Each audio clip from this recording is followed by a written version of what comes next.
Hello, hello. I'm Mike Matthews. This is Muscle for Life. Thank you for joining me for another episode, which is going to be about weight loss and specifically what to do when you stop losing weight. What is going on and how do you fix it?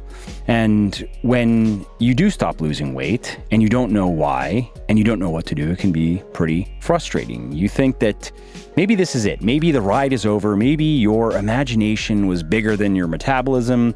Maybe you just weren't meant to have those abs, or maybe you just weren't meant to reach your body composition stretch goal that you set for yourself. Fortunately, those things are basically never true. Theoretically, you can lose as much fat as you want to lose. You can get as lean as you want to get. Now, practically speaking, you should not get too lean. Like in men, for example, once you get below 7 or 8% body fat, you might think it looks cool, but unless you are taking steroids or at least on TRT, unless you are introducing exogenous hormones into your body, your quality of life is going to plummet if you get below, call it, 7 or 8% in men. In women, it's probably 16, 17%. Once you get below that, energy levels decline, workout performance declines, sleep quality declines, and that then, of course, accelerates all the other negative effects. Not getting enough good sleep just makes everything else worse. Appetite ramps up, sex drive declines, etc., etc. And so that's a limit of sorts, but fortunately, the vast majority of men and women who I've met over the years don't even necessarily want to get to 5 or 6% if it's a man, or 14 or 15%.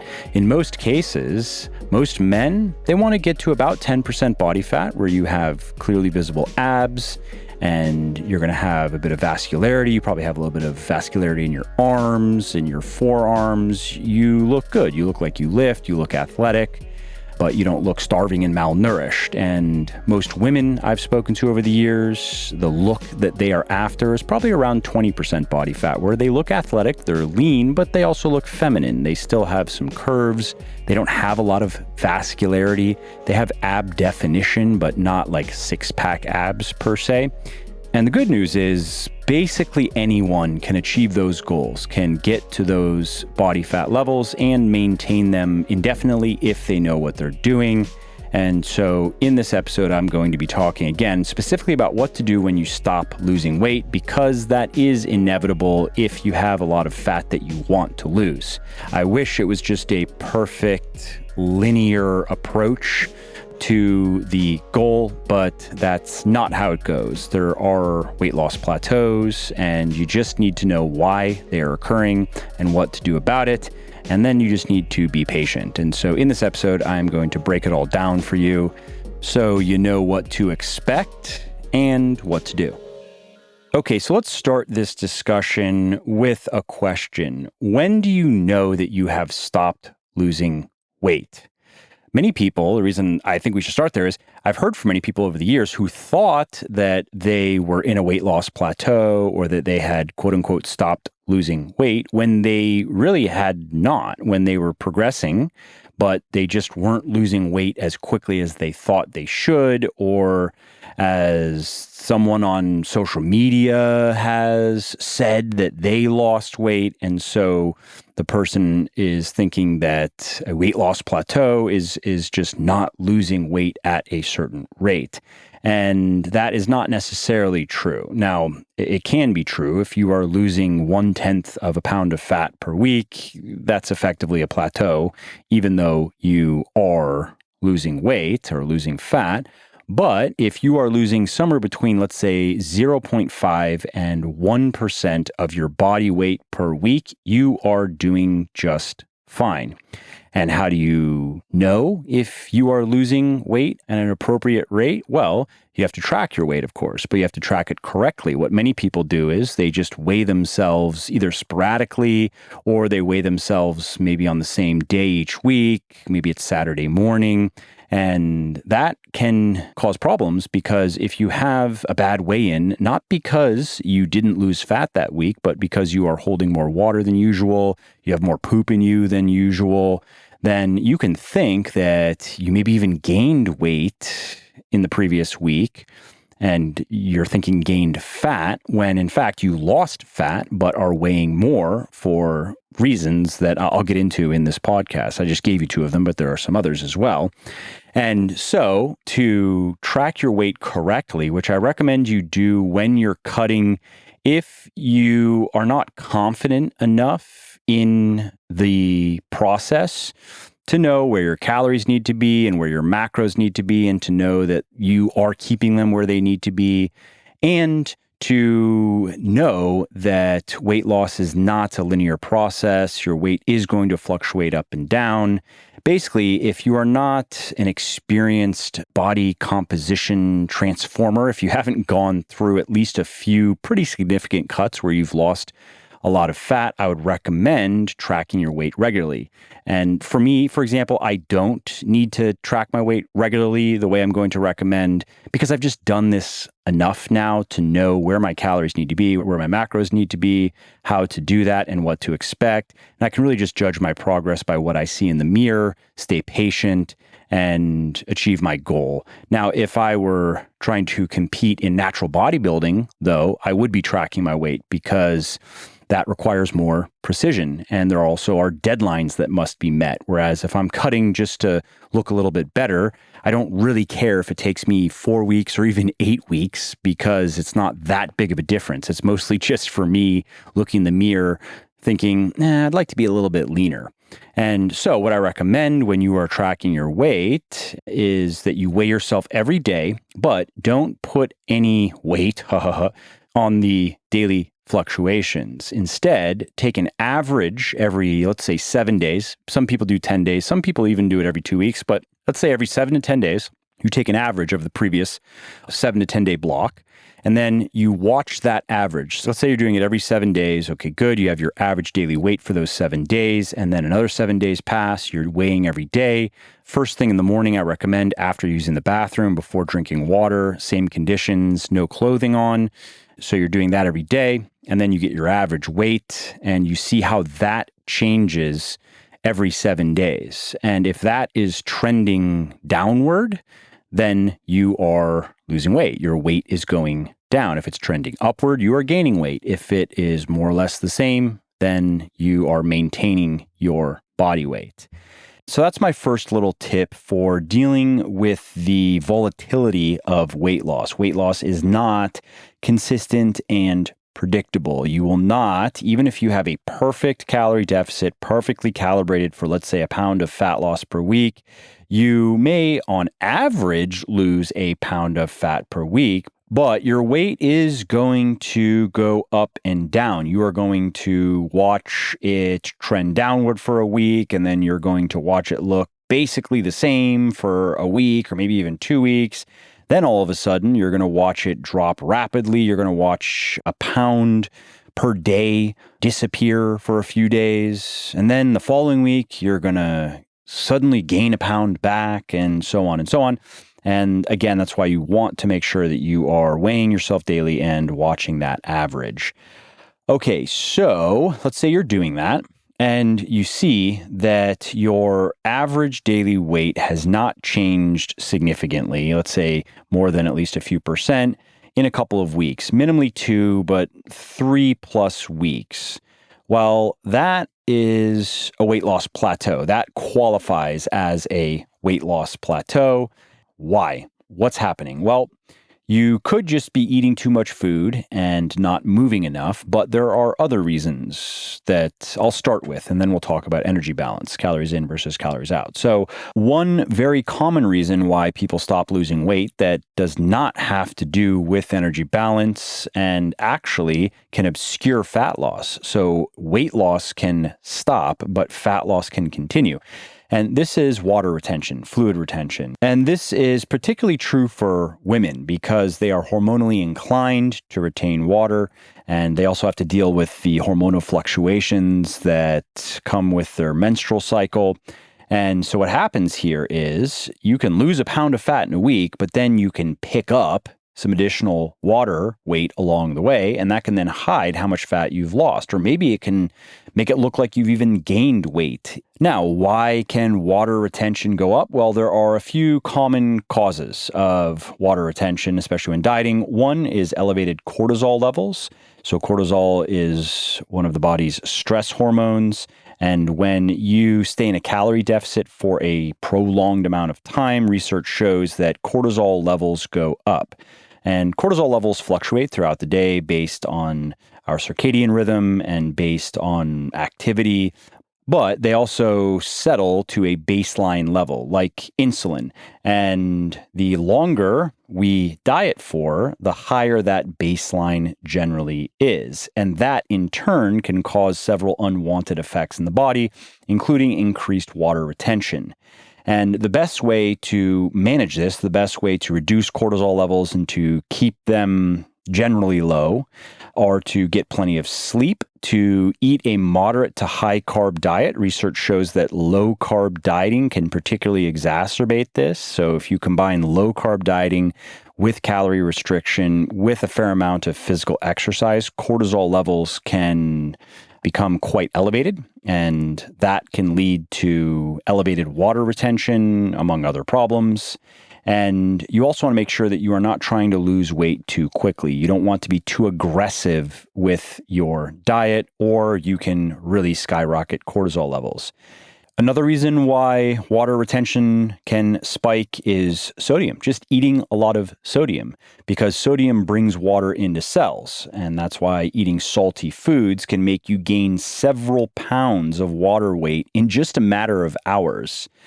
And this, by the way, is probably why you have seen your weight balloon overnight when you've had a cheat meal or a treat meal. If you've had a very salty, high-carb meal and you are eating, let's say, a lot more salt than you normally do in a day, and you are eating a lot more carbs than you normally eat in a day, that can cause several pounds of weight gain overnight. And many people freak out when they see that and they don't understand what is going on.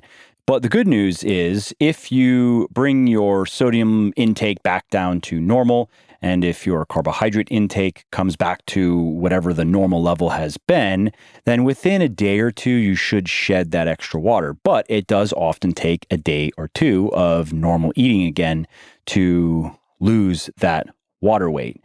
And so there's nothing wrong with eating more salt than you normally do sometimes, and eating more carbs than you normally do, usually more sugar than you normally do for a cheat meal or a treat meal. There's nothing wrong with that, but you just have to keep the after effect in mind when you are interpreting your rate of weight loss.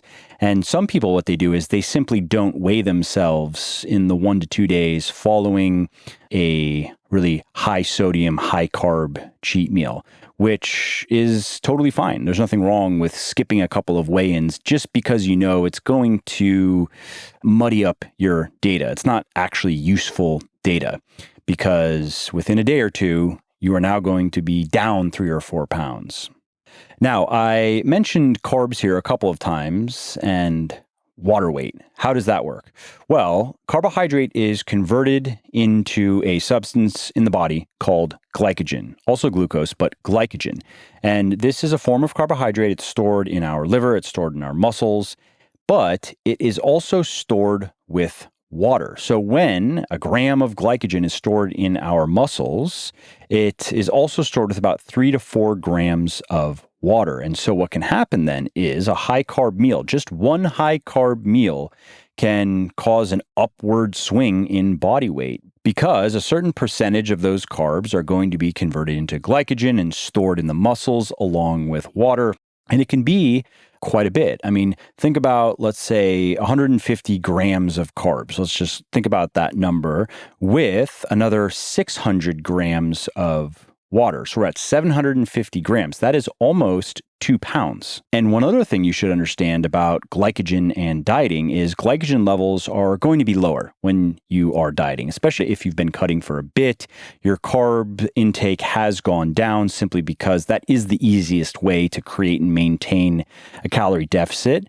You are not going to dramatically reduce your protein intake. You are going to maybe even increase your protein intake over your maintenance or lean bulking protein targets.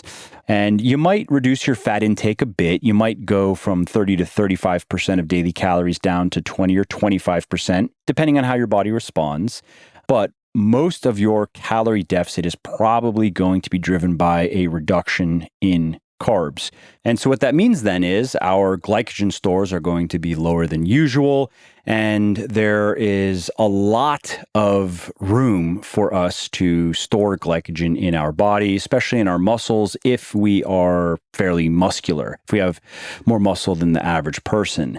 And if I'm remembering correctly, research shows that I believe this was in trained men, upward of 1,000 to 1,200 grams of glycogen was about the max. I believe, if I'm remembering correctly, this one study that looked at carbohydrate overfeeding, and I believe it was about 1,000, 1,200 grams of glycogen was basically the most that these men could store in their muscles in particular. I believe it may have included the liver as well. And saying that, though, is if you are maybe not following a low carb diet, but if your carbohydrate intake is generally lower, is lower than it usually is, then your body is hungry for glycogen. And if you give it a bunch of carbs, it is going to store a fair amount of those carbs as glycogen with water.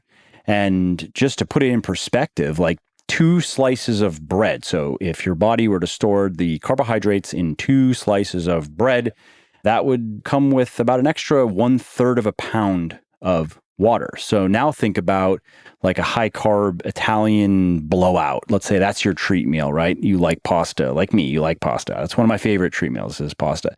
So you go to the restaurant, you're eating bread, you're eating carby appetizers, you then are eating a bunch of pasta and a dessert. That meal can cause a lot of overnight weight gain because of the sodium and the carbs. So those are the most common reasons why people retain water. And that's it for this first point of water retention, which again can make it look like you are not losing fat when you actually are. And let's move on to now the second reason why you stop losing weight. And that is an energy balance related one. It is not planning or tracking your food intake accurately. And this one can be really insidious because you can think that you are following your meal plan perfectly without realizing that you are accidentally eating more than you should or more than you intend to eat. Some common mistakes that people make are measurements like a tablespoon of this or a cup of that, and not realizing that their heaping tablespoon that weighs 42 grams, let's say tablespoon of peanut butter, is not the, let's say, 18 or 20 gram tablespoon that MyFitnessPal is working with and that is basing the calories and the macros on. And the same thing goes for, let's say, you are making some oatmeal and you are supposed to measure out half of a cup of oatmeal dry and then cook it and eat it. And you get your half cup out and you have a heaping half cup that, let's say, has 20% more oatmeal if you were to measure it in grams than the half of a cup or the cup in the food database, again, that you are using to create your meal plan. And many people forget to count the calories in little things, sauces, salad dressings, or ingredients that go into even homemade salad dressings like vinegars, balsamic vinegar, for example. Some of them actually have quite a few calories, at least enough that needs to be accounted for. Butter, you put a pat or two of butter on your toast, and enough of those little hidden calories, as I call them, can add up. I mean, that could be, let's say, 200-300 more calories per day just from little things, the splash of creamer in your milk, a little bit of butter here, a little bit of oil there, maybe oil with cooking that is being soaked into the food. It's not being accounted for. Individually, those things may not matter much because let's say they're like 50, 60 calories each. But when you add them up, now you are eating 200 to 300 more calories per day than you should be eating or than you intended to eat. And if you are a smaller woman, that might be 60 to 80% of your calorie deficit right there, gone. You might only be shooting for a 3, 4, max 500 calorie deficit per day. And if you then combine that with the previous mistake of mismeasuring food, not measuring by grams, but just by eyesight, that can completely wipe out your calorie deficit and even put you in a slight calorie surplus. And so what happens then is you think you are following your diet and you're not. And although let's say you're not in a calorie deficit or you are in a very small calorie deficit, it's too small to really matter. You might think that you are not going to experience any hunger or any unwanted side effects associated with dieting because, well, you're kind of not dieting at this point. You are just maintaining or maybe even lean bulking. The nocebo effect can kick in and the psychological and emotional responses to dieting can still be present. So you can have people who still feel like they're dieting and who are experiencing some negative symptoms associated with dieting without actually being in a calorie deficit, without anything to show for it. And so this is why it's important to follow a meal plan when you are dieting, especially if you are pretty new to all of this, and doubly especially if you have never followed a meal plan before. And if you want to learn how to do that, head over to legionathletics.com and search for meal planning, and you will find an article that I wrote that breaks it all down. It is pretty straightforward when you know what to do. If you like what I'm doing here on the podcast and elsewhere, and if you want to help me keep doing more of it, please do check out my sports nutrition company, Legion, because while you don't need supplements to build muscle, lose fat, get healthy, the right ones can help. And that's why over 350,000 discerning fitness folk have chosen Legion. Well, that and our naturally sweetened and naturally flavored products, our clinically effective ingredients and doses, and our no hassle money back guarantee. And that's not all, because this week only we are also having a big sale on our health products. You can save 20 to 30% on our supplements for gut health. We have two, one called Balance, one called Biome, best used together. On our joint supplement Fortify, our greens supplement Genesis, immune supplement, fish oil, multivitamin, vitality, and more. Again, you can save 20 to 30% on each and every one of those products this week only over at buylegion.com, buylegion.com. Okay, another reason why you stop losing weight is you are not cheating correctly. And there's nothing inherently wrong with cheat meals or cheating on your diet, and put that in scare quotes, or as I like to call them, treat meals, just to take any negative connotation away from eating off your plan. And in fact, doing that regularly can help you get better results. It can help you better stick to your diet. It can help you lose more fat over time if you do it correctly, because it's something to look forward to. Many people who have successfully transformed their bodies will talk about that. They would do one treat meal a week where they would go to their favorite restaurant and they would eat more food than they usually do. They wouldn't binge, but they wouldn't restrict themselves. They would maybe eat a little bit less that day, maybe just kind of eat protein and vegetables, and they'd go to the restaurant and order the appetizer they like and the entree they like and share a dessert that they like and have a couple of drinks and just unwind. And they would look forward to that every week. And it was kind of like an emotional or a psychological release valve that would just help them shed any of the kind of internal tension that can build up when you are dieting. However, there are right and wrong ways to do that. So one of the wrongest ways to do it is to do the cheat day, where you just eat whatever you want for an entire day. That usually means a lot of fatty foods, a lot of highly processed foods, a lot of sugar, and it usually means a lot of eating too, where you are basically having, several big meals and then having all kinds of snacks in between. And then you add some alcohol on top of that.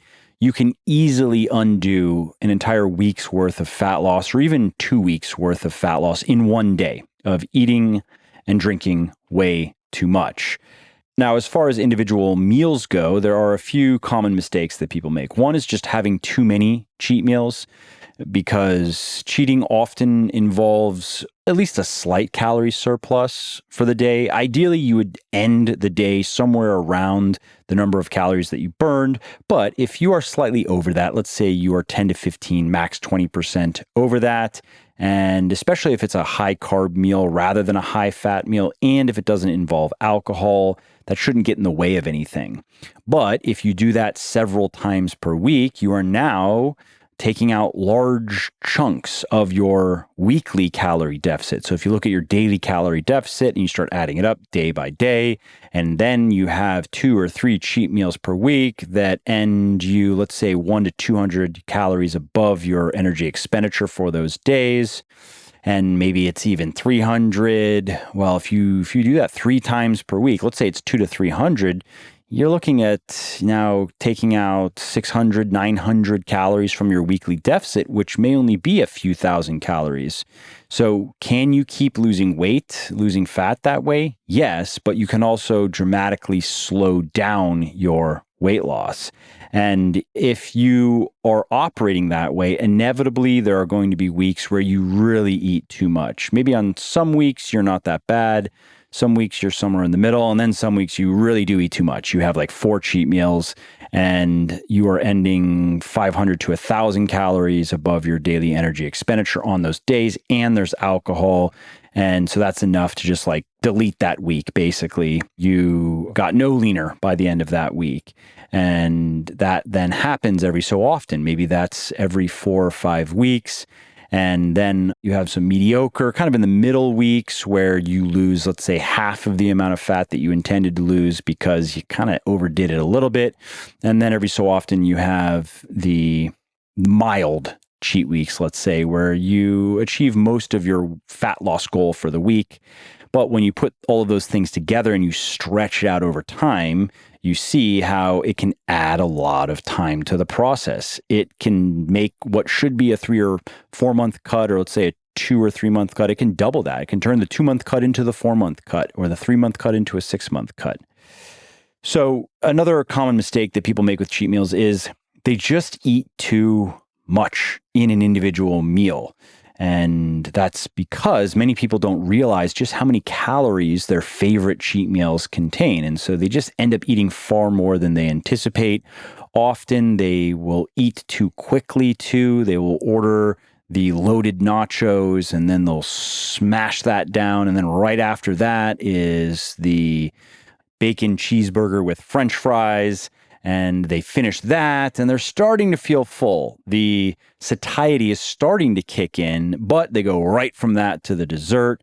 And then in, let's say, 30 minutes or 60 minutes later, they are absolutely stuffed and they have eaten thousands and thousands of calories. Another cheat meal mistake is eating too much dietary fat. So when you combine that with just eating too much food, so too many calories and too much dietary fat is basically one of the most effective ways to just gain body fat from an individual meal. You add alcohol to that, and that is the recipe for maximum fat gain. You want a lot of calories, a lot of dietary fat, plenty of alcohol, and you're going to store a considerable amount of that dietary fat, those calories that come from the dietary fat, as well as the calories that are coming from the carbs, as body fat. And that process is enhanced. That storage process is enhanced by the alcohol. And this is the opposite of what many people think. Many people think that high carb diets and high carb meals cause maximum fat gain. That is not true. It is high fat diets, as long as there's a calorie surplus, and high fat meals that result in maximum fat gain, because dietary fat is chemically very similar to body fat. It doesn't need to be processed much at all to be turned into body fat, to be stored in our body fat cells. Whereas carbohydrate is quite different chemically, and it needs to undergo process to be turned into dietary fat. And research shows that that process actually rarely occurs. It appears to only occur when we eat huge amounts of carbohydrate. In one study, it took several days of men eating over 1,000 grams of carbohydrate per day for this process, which is called de novo lipogenesis, to occur in any meaningful degree. Now, if you add alcohol into the mix, that can change a little bit. You will get more de novo lipogenesis than normal if you add alcohol in, but carbohydrate rarely is directly converted into body fat. Instead, it can contribute to fat gain by enhancing the storage of primarily dietary fat. So that's normally how our body works. It normally stores a lot of the dietary fat that we eat as body fat, and it needs to do that to replenish the body fat stores that it has to tap into every day, because that is our body's primary source of energy when food energy is not present. So we eat some food, our body has some energy, it runs off of the food energy, but eventually our body finishes processing the meal, and that might be only a couple of hours if it's a smaller meal. And then what? Where does it get energy to stay alive? Primarily body fat. And so for that period of time, we are getting leaner. We're not going to see it, of course, but our body is chipping away slowly at its body fat stores just to stay alive and wait for the next meal. And then we feed our body food, and it no longer needs to break down body fat for energy. It can then run off of the food energy, and it flips between those two states, fed and fasted. And so when we eat a mixed meal of, say, protein, carbohydrate, and fat, what usually happens is a fair amount of the dietary fat is stored as body fat, but not the protein and carbohydrate. And so when you are dieting, technically, the meal that is least conducive to fat gain, if we look at it just as an individual meal, would be a high protein meal. Like that would be the best, just eating a big pile of lean meat or lean fish or poultry or whatever, but that's not very enjoyable. So the second best option that many people actually can enjoy is a high protein and high carb meal. So maybe that's the lean meat now with some nice carbs that you like to eat that don't have a ton of fat. And if you are like me, your favorite cheat meals don't really involve protein. Like I really like pasta. Do I care to ask them to give me some chicken on the side? No, I don't really want to do that. So what I often do is I will go into my cheat meal with my daily protein intake done. So let's say it's a dinner and it's at 6 p.m. By 6 p.m., I've had all the protein I need for the day, something around, let's say 0.8 to 1 gram of protein per pound of body weight. And if you are very overweight and that gives you a very large number that doesn't really make sense, you can go 1 gram per centimeter of body height. That can work well as well. So I've got all my protein done, taken care of. So when I go to the restaurant, I'm going to eat the stuff that I like. It's going to be carby and probably some fat as well. But I try, if I'm dieting and I have a reason to really care about this, then I try to go for a high carb cheat meal rather than a high fat cheat meal.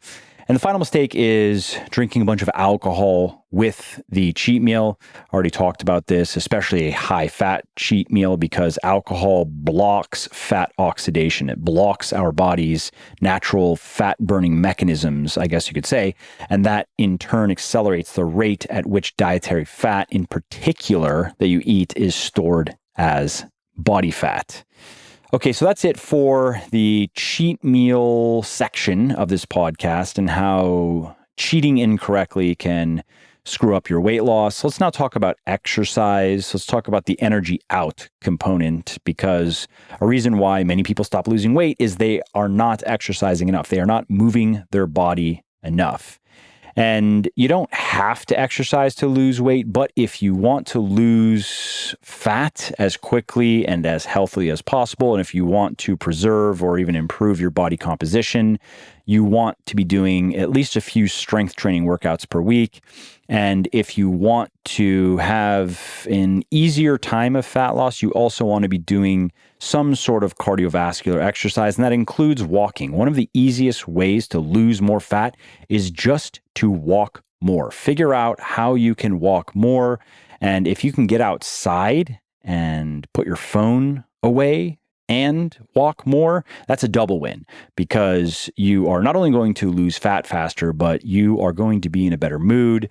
You're going to just feel better, and that's good for many reasons. And one of them relates to dieting, because the better you generally feel, the better your mood generally is, the better you are going to be able to stick to your diet. And something else that is interesting related to physical activity and exercise, research shows that a larger amount of physical activity appears to just work better for weight loss than a smaller amount of physical activity, even when the calorie deficit is equal. So, for example, if you have one person who does a few hours of exercise per week and is restricting their calories 300 to 500 calories per day, they are generally going to have an easier time of it. They are going to be less hungry. They're going to experience fewer of the unwanted side effects associated with dieting than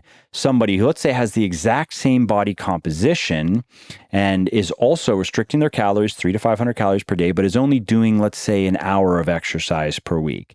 So when you are cutting, more physical activity is better up to a point. Of course, what I recommend for most people is 3 to 5 1-hour strength training workouts per week, and then maybe 1 to 3, let's say 20 to 30 minute moderate intensity cardio workouts per week, and basically unlimited walking. You would be hard pressed to walk so much that it would be a problem. And practically speaking, the 10,000 steps per day target is reasonable. It's not an evidence-based target, but it does represent probably about an hour and a half of walking per day for most people. And that's going to burn several hundred calories and benefit your body in other ways as well. If you want to learn more about the benefits of walking, head over to legionathletics.com, search for easiest cardio, and look for an article that I wrote that, here, I'll search right now. It is the easiest cardio workout that you can do that actually works. Check out that article. And so what most people do who do well with this stuff is they do 3 to 5 hours of strength training per week. They do a couple of kind of cardio workouts, like actual cardio workouts, moderate intensity, maybe even a little bit of high intensity if they want to do that. And then they make sure to get in, let's say, 8 to 10,000 steps per day on average. And at least half of those steps, or at least a third to maybe a half of those steps, are going outside and going for a walk, as opposed to the steps that you rack up just doing your normal daily activities.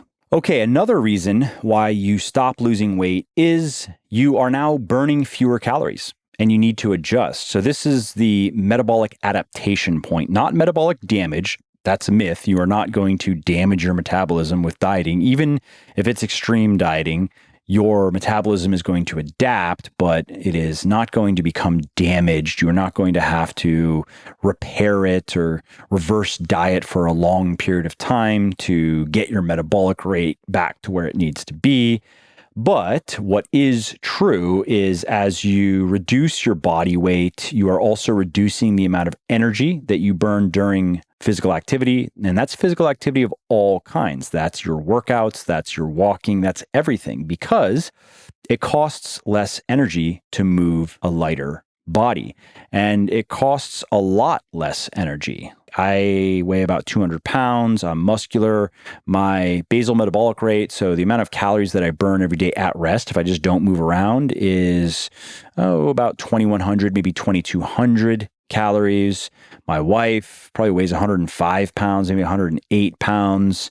and is not muscular per se, but she rides horses, and that does require a fair amount of strength. It's isometric, it's a bit different, but she probably has more muscle than the average woman her size. And her basal metabolic rate is probably like 1,200 calories, no more than 1,300. That's a huge difference. So as you lose weight, your metabolism naturally shrinks. You are now burning fewer calories.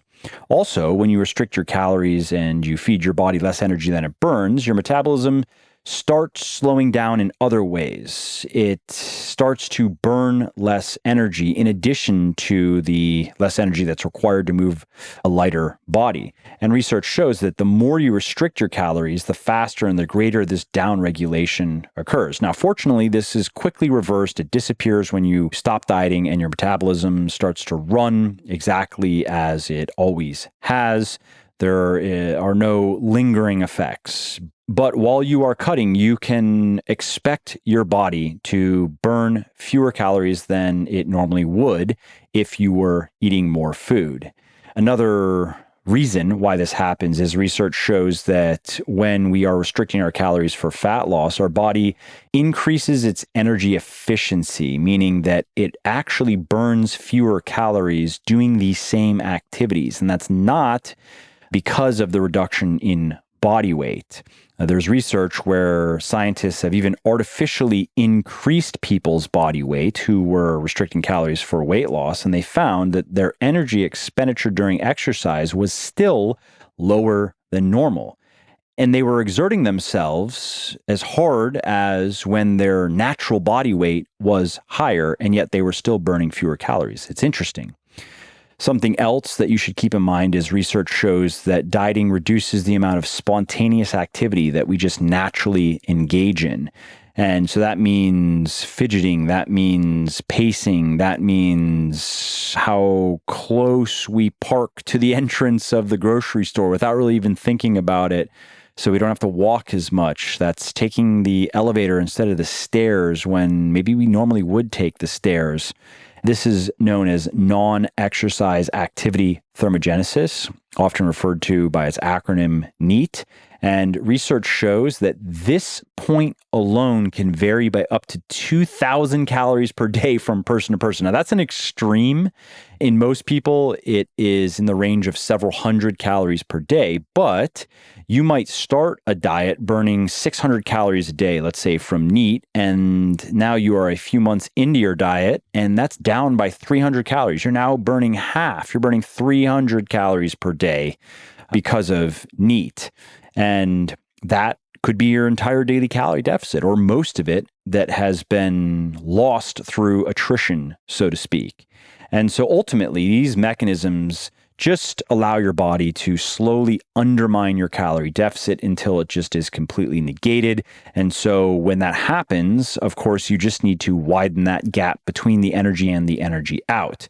And the best way to do that is what I already mentioned, to max out on exercise, which again, let's say 3 to 5 hours of strength training per week, maybe 2 hours total of moderate intensity cardio. If you want to do some high intensity, let's limit that to 1 hour per week, plus your hour and a half-ish of walking per day. Some people, they can do just fine with more exercise than that, but I think that that's a reasonable ceiling for most people when they are cutting.